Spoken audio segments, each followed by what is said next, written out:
the southwest part of the Archuleta Mesa. We built an underground facility, a better part of 3 cubic miles hollowed out underground. Then to the southwest of that, we were in the process of the early stages of building. We drilled 4 large tunnel-like holes. It is possible to create an underground or an undersea base virtually anywhere on planet Earth. One of my expert sources told me, when I asked him the same question you just asked me, he said point blank, you know, it's child's play. It's well within the state of the art of modern civil engineering to make a major underground base a mile deep. No problem. That is child's play to make an underground base 1 mile deep. By implication, that suggests it's possible to go even deeper. How much deeper? I don't know, but I've had people tell me that some of the bases are as deep as 10, 12, 14 miles down. I can't prove that. That's what I've been told. But let's just say they can be at least 1 mile deep.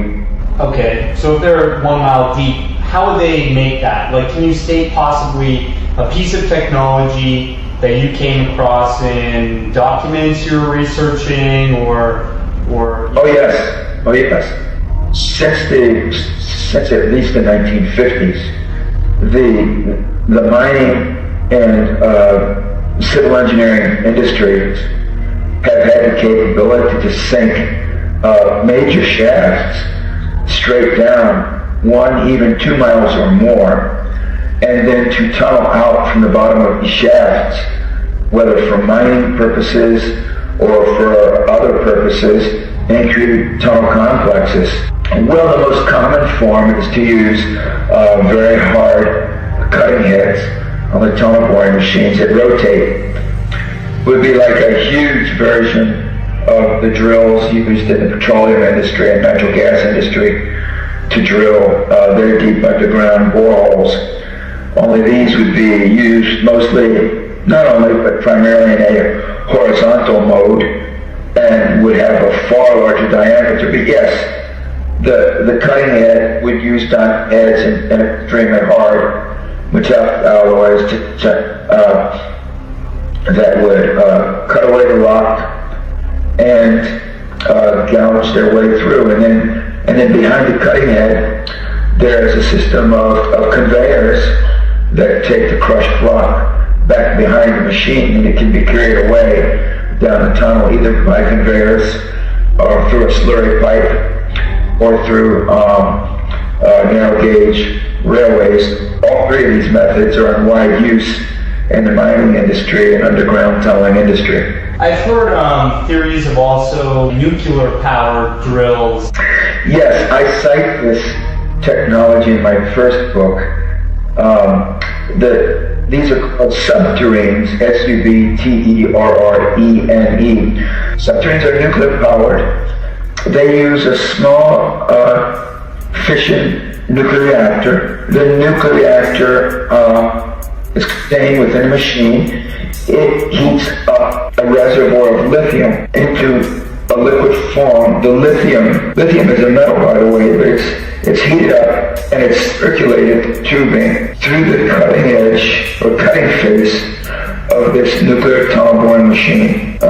This is as described in the patents, and this in turn causes the head of the machine to heat up to about 16 or 1700 degrees Fahrenheit, which then liquefies the rock face of the tunnel and into a molten state. And because of the pressure, mechanical pressure of the machine, as it presses forward the tunnel, it displaces this molten rock and plasters it against the side of the tunnel in a molten vitreous form, so that as the machine moves along, it leaves behind this hot, glassy surface that then cools, and you get a glassy, hard rock glass type of surface to the interior of the tunnel. The research and design was done at Los Alamos National Laboratories back in the 20th century.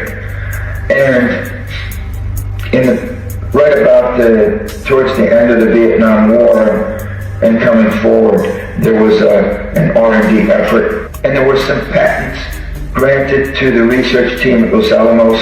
If they are in use, they are being used clandestinely.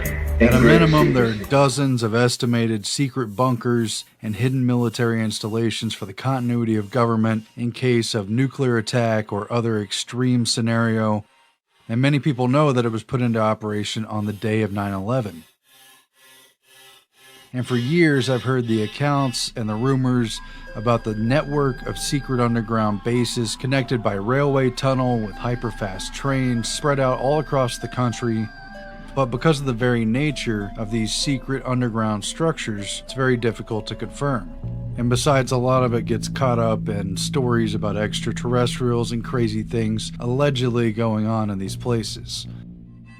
But I thought I would start closer to the surface, no pun intended. I've been looking through some declassified Cold War materials, and I came across the Deep Underground Command Center that was officially proposed in 1962, and it was considered for the 1965 budget, and it was originally shot down by President Kennedy and his cabinet, but as we all know, he was assassinated, and a great deal of things took place, which have never been officially acknowledged, but this was officially a plan for a deep underground bunker. And when I say that, I'm not dismissing structures that are immediately underground, 20, 40, 50, 60 feet. There's tunnels here. We were in it, and it goes on for miles, I'm pretty sure. But that's not what I'm talking about. I'm talking about installations that are 3,000 to 4,000 feet underground, up to a mile underground, where underground cities, small bases, large bases, and who knows what else have been built. Interestingly, this was first proposed at the executive level at the beginning of 1962, a year that would see the Cuban Missile Crisis and a lot of very tense Cold War standoff issues and the possibility of all-out nuclear war. And this was the time of the Dr. Strangelovian scenarios. The federal government had put together secretly the single integrated operational plan, which brought together pretty much all the branches of the military, Air Force, Navy, conventional Army, Department of Defense installations, domestic installations within the country, State Department installations, and other special national security level branches, and integrated them into a single plan that was planning for a possibility of an all-out nuclear retaliation, a total annihilation scenario. The world shuddered at the thought, for this catastrophic weapon struck fear in the minds of men all over the world. During this time, Strategic Air Command and other specialized installations were already underground, but they were beginning to push for a whole new level of major, deeply buried, super hardened facilities that could withstand any conceivable attack at all. And even then, there were doubts. And this stuff was basically all secret at the time, but the plans have since become unclassified. And I came across it in this document, The Evolution of U.S. Strategic Command and Control and Warning during the period starting in 1945, going all the way to 42. And it discusses the renewed interest in a deep underground command center with enough man space and materials for the government to survive, for important people to be there, for military operators to continue communications even in spite of really anything that might happen. And so with the growing threat of bigger and bigger weapons, they weren't satisfied with normal underground command posts. They wanted redundant posts, and they wanted something that was buried deep enough it could withstand anything. Not that that's even the only reason. And they discuss a lot of existing and better known installations underneath the Pentagon, at Offutt Air Force Base, at Fort Ritchie, but they specifically talk about building a deep underground command center near Washington for the president and other high-level cabinet members and other important military people to get to in case of whatever. So they had to be able to get to it secretly, securely, underground. Just think about that. And they wanted a super hard command post that would be, according to this document, 3,000 to 4,000 feet underground. That's not a glorified basement. That's not merely underground. That is deeply buried underneath the surface at a completely different level than the society that we live in. And the surface level reason for this is it would protect against high yield weapons. But But really, once operations continue down there, that's a whole nother infrastructure, a whole nother sector of society that could even be a basis for what a lot of people have termed the breakaway civilization. And there's a lot of evidence that I think hints that that stuff is going on. The discovery of a desert base for an airborne task force, kept secret even from the President of the United States. This is the astounding story of a military plot to overthrow the government of the United States, which, if successful, would change the fate of every American. But the curious thing is the Duck proposal for the Deep Underground Command Center and several other proposals discussed in this document were all shot down. They supposedly were just, too expensive, and they supposedly never happened. I find that very hard to swallow. Maybe they didn't have the money supposedly in the 1960s, but at this point in time, there's all kinds of money not even remotely accounted for going to the Pentagon. In fact, the day before 9/11, in 2001, the Pentagon had to go public with the fact that it couldn't account for $2.3 trillion in its budget. According to some estimates, we cannot track $2.3 trillion in transactions. 2.3 trillion with a T. And that doesn't even get into black budget money that is beyond the reach of Congress or anyone in a position of power to account for. This is not transparent money. So, of course, everything in this proposal supposedly never happened. But given the mindset of people in charge, and given basically all the things that they have to benefit from a structure like this, why not? It's expensive, but not inconceivable to build underground. There's transportation that's been built in underground tunnels since the late 1800s. And we know that some of these underground centers exist, but 3,000 to 4,000 feet down, that's just something most people can't even conceive of and generally wouldn't believe.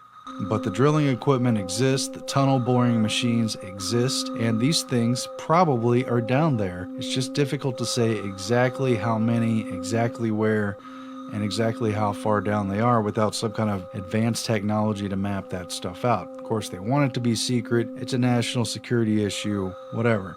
We're talking about the kind of place they parodied in the Chevy Chase, Dan Aykroyd movie Spies Like Us, where they go to the abandoned movie theater and a bunch of scary looking dudes with guns say, "Won't you gentlemen have a Pepsi?" And then this happens.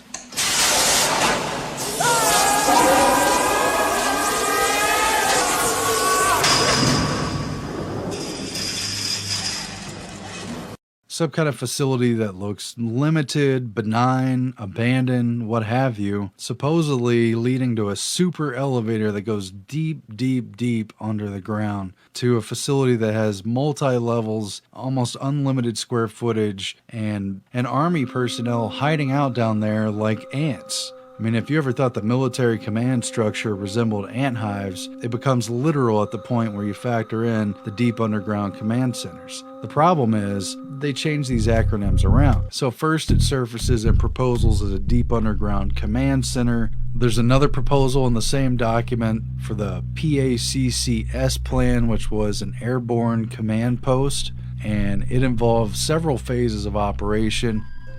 And since this time period, they have continuously, on a 24-hour, 7-day basis, year after year, had aircraft continuously in the air and specialized ships continuously on the water for the command and control center. And you'll see they also proposed in these same plans a deep underground support center. Same concept, different acronym that the document says was going to be very deep and super hard. But that supposedly was never built either. Supposedly the reason was budget. But where are we today? I don't want to speculate too much. I'm just trying to show you where this begins, to show the people who doubt it altogether that this is very much something that was talked about. It was considered feasible. And by this point, there probably have been several of them built. This is a beginning point. There's at least this much. There's at least these proposals. And I just find it hard to see how people with that much power and the kind of money they accumulated would even avoid the temptation, the tantalizing temptation to build one of these things, or many of them. Then again, at the same time, a lot of the stories about the dozens and hundreds of bases that supposedly all have underground centers in them, well, they're all tainted with unprovable larger-than-life elements, like claims that there's underground alien bases, that they house demonic beings, that there are human-animal hybrids out of fiction and everything else. And maybe that stuff is going on, but the question is, where's the evidence for it? And the question is, why do all the stories about DUMBs, deep underground military bases, automatically come with the fixtures of unprovable, speculative fantasy material? These were very real Cold War proposals, supposedly shot down, possibly scuttled to the black budget side of things. In the facilities that have been built, there are admittedly underground cities, complete with hospitals, cafeterias, housing areas, barbers and dentists, and pretty much everything else you could think of, along with all the military communications equipment in case of all-out nuclear war or any other scenario. And there are people in these centers around the clock every day of the year continually operating down there. They live there for however long before they're rotated back out, and it's all underneath our feet. The public knows very little about it. I would love to know exactly where all these places are. I've looked through these state-by-state detailed lists. I haven't been able to look at every example. A lot of them, like the admitted Cheyenne Mountain facility where NORAD is housed, are buried in the mountains. But when you look at them on Google Maps, it's difficult to see the entrances. I mean, I've seen the NORAD one. I've looked at some of the others. It's not always that easy to tell. Then again, they're intentionally hidden, buried underground, and unless someone who's been down there is talking about it, or unless someone is in an eyewitness position to see certain activities, it's difficult to nail down and pinpoint. And yet, it's grippingly fascinating.